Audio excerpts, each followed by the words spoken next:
Hi, welcome to Mindful Conversations. My name is Greg Dwyer. My guest today is a very good friend. I've known him for over 20 years. His name is Steve Schappert, and Steve is the Connecticut real estate broker here in Connecticut. Steve, thanks for being on the broadcast. Thanks for having me, Greg. Good to see you again. So we're also on Facebook Live, and I want to talk about leadership, and I want to talk about your identity. Leaders have a specific identity. Who are you? The Connecticut real estate broker. So how did you think of that? I mean, people have been selling and buying houses here in Connecticut for years. That domain has never been bought, and you just thought of it one day? What happened? Just kind of was restarting my life, getting back into the real estate business. I previously owned a company called Buyers Trust, and the name of the company was powerful. It really made the phone ring. But starting over again, I wanted to be able to represent both sides, and I figured, you know, what are we doing? Well, we're buying and selling Connecticut real estate. Right. So from a marketing standpoint, it's easier to be what they're looking for. Right. So our website is connecticutrealestate.online, because if you're searching online for Connecticut real estate, boom, it's there. Well, here's my point. I mean, leadership is really about seeing things that other people don't see. If you're a leader, you're out in front and you're looking at the horizon, you're looking at things that you're going to, you know, get involved with where other people, they don't. You know, they're just focused down here, they're not looking. You saw the fact that that domain name was open where other people didn't.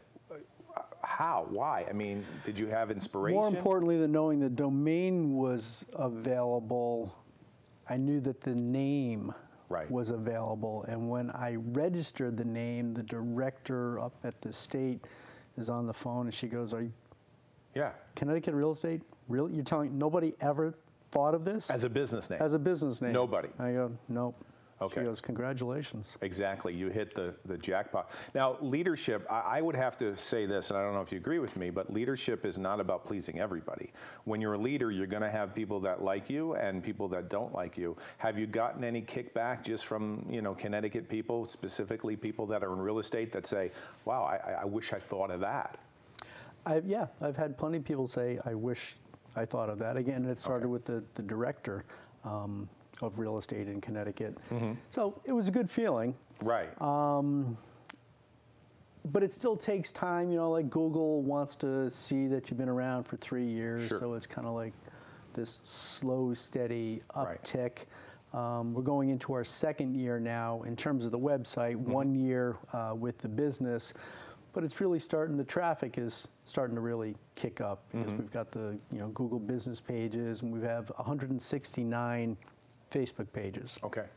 Every single town. Right. So in Farmington, facebook.com/Farmington, Connecticut real estate. Gotcha. So I'm recruiting agents, and the person who lives in Bristol, she gets to be Bristol, Connecticut real estate. Bob's in Plymouth. He's Plymouth, Connecticut real estate. It's genius. So it's really insightful. Simple, and creates an identity. I'm 55.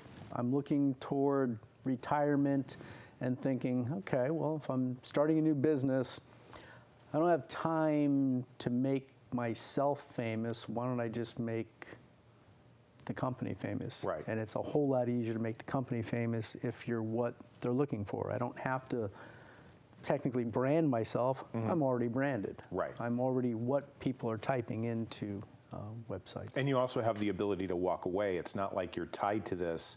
Like you know, my job as a speaker, if I'm not there, I don't get paid. But in your case, you have a whole army of people that are working in this field, selling, you know, real estate. Therefore, your brand. You know, it's like Bob's Furniture. They'll say, "Oh yeah, Bob." You know, I remember Bob, right? Because I want my people to feel like they're promoting their brand. You know, so if you're going to open up Farmington, Connecticut real estate, then that's you. And it's more important to just keep promoting the state of Connecticut through the different towns than try to get everybody to remember Bob in Bristol and Mike and Bethany and, you know, Dana and Meriden, and like different names. Just keep it simple. Right. Now, being a broker and being a leader, do you find that it's difficult to really teach leadership to folks, or it's difficult to create the mindset in agents that they're their own boss or they're responsible for their own? I do. Yeah. It is difficult. Everybody, including myself, is at different points in their lives, and they have different priorities, and they got a day job that they got to take care of in order to make sure that the basics is covered. And then a lot of times real estate becomes a secondary. So it's all about learning how to inspire and direct them and help them take the next step. So I do training pretty much twice a week. We have an office now up in Hartford, and we have the office in Thomaston, both for life insurance and real estate. The real estate's technically just Thomaston. Okay. But yeah, it's all about learning more every day. Right. So I have my own TV show called Optimum Leadership Television. And it has nothing to do with me raising my hand and saying I'm a leadership expert. I'm raising both my hands and saying I'm not. So what do I do every week? I interview people like you. Well, I was on the show. That know a lot about this piece Right. of leadership, and then this piece. Similar to Napoleon Hill. Right. Kind of the same concept. I figured, I'm going to learn just by talking to other people. Sure. And the other piece of the pie is your income is usually the average Of the 5 people. 5 people that you hang out with the Exactly. most. It's very important. So I'm not just increasing my knowledge, I'm increasing my sphere of influence. I'm making new friends. Well, it's like a mastermind group. It's a group of people that have one common interest, and that is to make a difference, be financially... Mastermind Mondays on Mondays. Oh, okay. Every Monday Right. at the office. Right. Groups get together and we try to pair people up. Sure, sure. So your focus is real estate, but it's primarily leadership, and you're doing a lot of things in the community. One thing is the television show. Who are some of the people that you've interviewed besides me? I know I've been on the show once or twice, but you've had some great guests who've talked about thinking and leadership and strategic ways of making things happen. Without getting into lots of names, I would just say a fairly long list, and every time I turn around, there's another person. There was this new guy that joined the Connecticut Business Network. Okay. Another division of Connecticut Real Estate. So instead of us joining the BNI or going here doing that, we've created our own business networking group. And he joined the business networking group, and I asked him, hey, we got our presentation folders, did you want to advertise on that? He said, I'm not really sure if it's my thing, and my question was, I am not really sure what you do. What do you do? And he said, well, leadership and team training. I'm like, oh. Be on my show. You don't belong on our presentation folders, but you should be on our show. Right, right. And then you're networking with people as well. Right. So are you a little concerned that you're spread out? I know right now you're also doing an art show in April. You're doing so many different things. Well, I don't know if you've ever heard the story. It's a story about, I know you want to jump in, but it's a story about 2 people at dinner. One is Bill Gates, the other one is Warren Buffett. And Bill Gates' dad was at the table, they're having dinner, and he says to the 2 gentlemen, I want you to write down a word, and that word is what has made you successful. So each of them wrote down a word separately, and they turned it over. Guess what the word was? I don't know if you've heard the story before. Focus. It was focus, exactly. And Bob Iger from Disney said, focus is imperative for strong leadership. Are you so scattered out there, or do you find yourself focused on what you're really after? I have fun looking scattered while I build the network. Which is relationships. Correct. Exactly. Okay. So I'm really meshing the company into the social fabric. Okay. So people go, art gallery. Yeah, really? Real estate. What does that have to do with that? it? Well, if you buy a house, you could put it on the wall. I have a 3,000 square foot office. It's brand new. It's not really decorated yet. It's getting a little better. But you know what? If there was local art pieces on all of the walls, and we did showings once a month, then it would bring more people into the real estate office. Exactly. It would make the real estate office look better. I would make more friends in the art industry. In art and music, I don't know if you noticed, but it tends to correlate to wealth. Right, it does, yes. You know? People that have wealthy houses. If you're buying real estate, you're buying big real estate, let's just go with, you're buying a castle. Mm-hmm. Right. What are the chances that you might also buy art? Exactly, right. So we have one office now for the real estate. We're going to be opening more. In each office that we open, we'll have the shared and virtual office space. Mm-hmm. So again, the world of real estate has changed a little. I have 10,000 square foot office with just a bunch of desks in it. Right. It doesn't really work. Oh yeah. Boring. Yeah. So have a shared office space. Connecticut Life, Connecticut Real Estate, always the anchor tenants. Mm-hmm. Right. Everybody else pays for the shared and virtual office space. That makes my numbers way lower. Right, sure. We currently have one apartment in the office. Mm-hmm. The next one will have 5. Right. The next one will have 10, 15, 20, 25. So that eventually 75% of the income from each office that we open will be residential rental income. But again, that's a leadership position that most people don't see. That's having vision, right? That is real estate. Right. Because what I'm doing is taking larger spaces and putting a fresh spin on it. Right.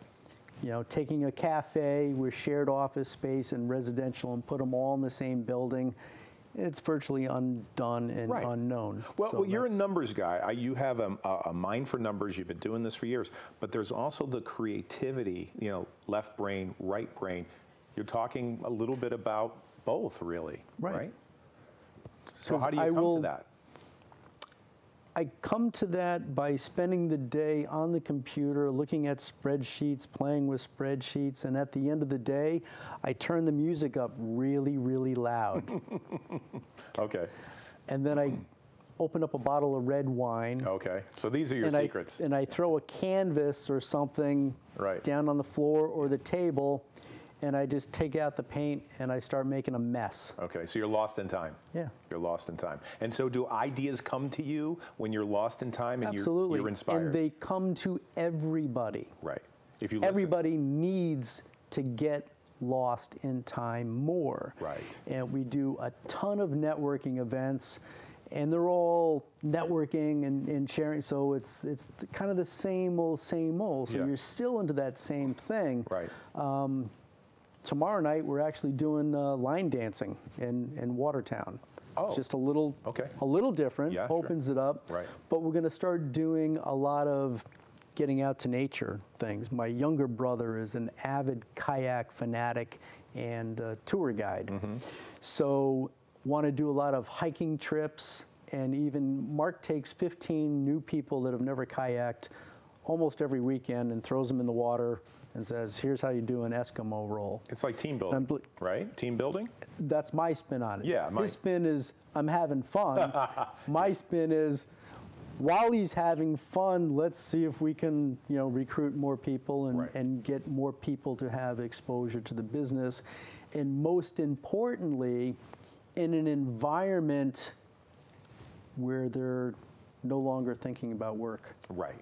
They're having fun with us, which builds a great impression, but their mind is allowed to go into overdrive because the conscious mind is muy poquito. Right.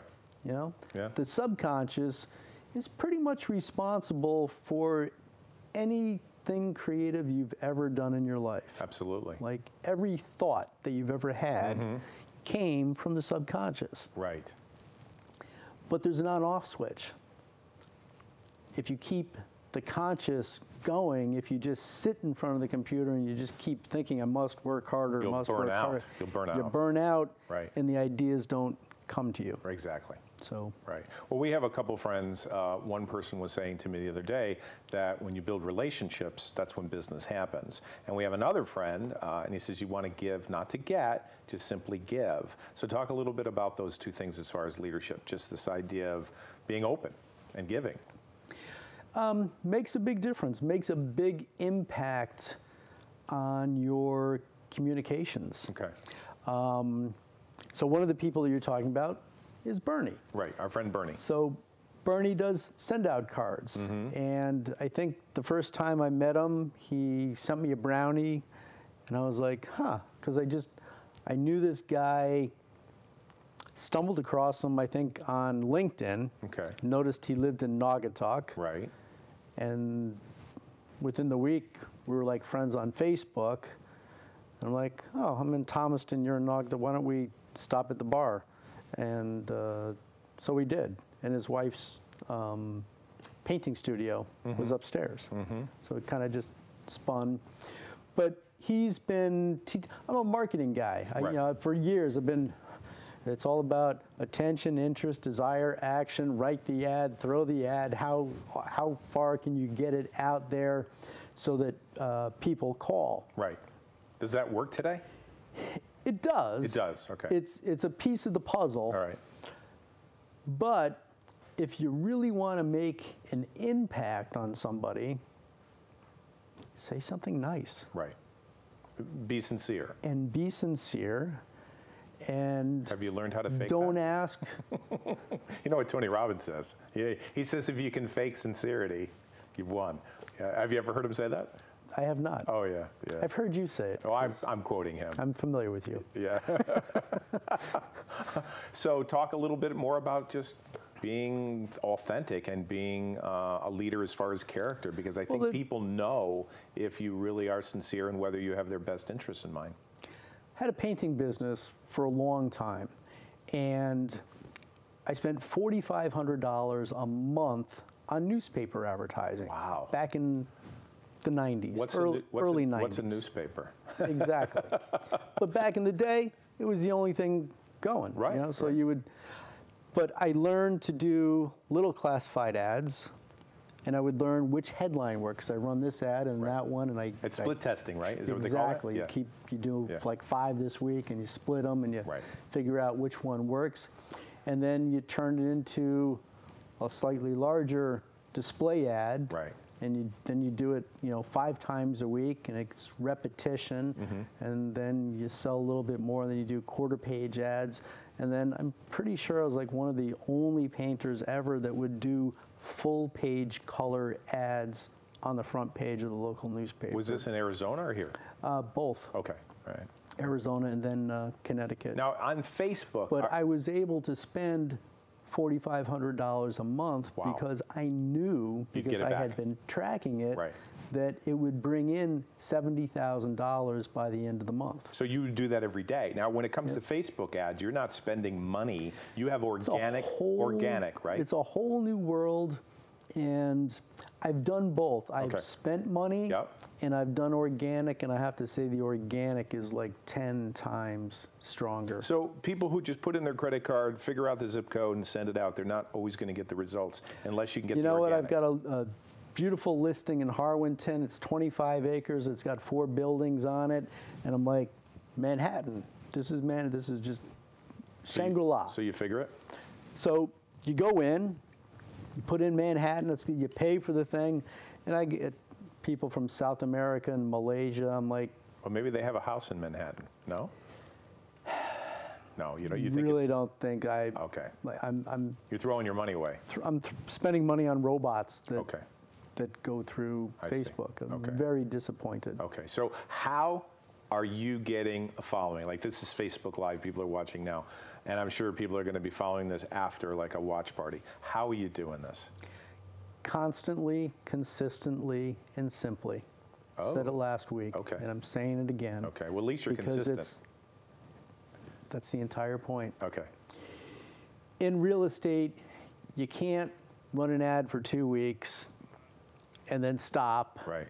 And then whine about not getting any response. Because your competition is out there. They've been in business for years, and everybody already knows them. So if you spend even the $1,000 or the $100 on those ads and you get all disappointed and don't do it again, you should stay home. Right, right, right. It has to be constant, consistent, And simple is the most important. And how do you piece. keep it simple rather than complicating it? Being Connecticut real estate in Connecticut. Very nice. Right. Great start. Again, it's I brilliant. could have named the company after myself, but you know what? I want to retire. Right. Right. I want the people that work here to know that there's an opportunity to take over Connecticut real estate and not have to take over somebody else's name. Right. So why build a brand over 10 years if you're Right. going to step out? Well, you're being the ball, you're being what people are looking for, which, yeah, again, it goes back to leadership, seeing something that other people don't see. Because in our society today, and I talk about this in my lecture, I think a lot of times people are misdirected. I read something last night that the average office worker is distracted every 3 minutes. And it takes them like 20 minutes to get, are you listening to me? and it takes them 20 minutes to get back on track. So let's say you hire somebody for 8 hours. You do the math, you go, every 3 or 5 minutes, they're looking at Facebook or they're doing something else, and then they don't get on track to what they're supposed to do. It's a problem. Yeah. So how do you stay focused? Simply. I work really, really, really hard on understanding that I get distracted easily. We all do, I think. And it's, I guess, I mean, I've always known it, but I've kind of overcome some hurdles, and I'm getting simply better at it. Well, it's discipline. Don't you think it's discipline and habit? Like you were talking about the subconscious mind. If you keep on doing something over and over and again, when you wake up in the morning, you don't think to yourself, I'm an entrepreneur, you're an entrepreneur. You're not thinking there, oh, what should I be doing today? I know exactly what I should be doing, right? I need to make my bed, I need to, you know, blah, blah, blah. You have a strategic plan, whether, right? And I have a strategic plan, and the fun part is most people don't get it.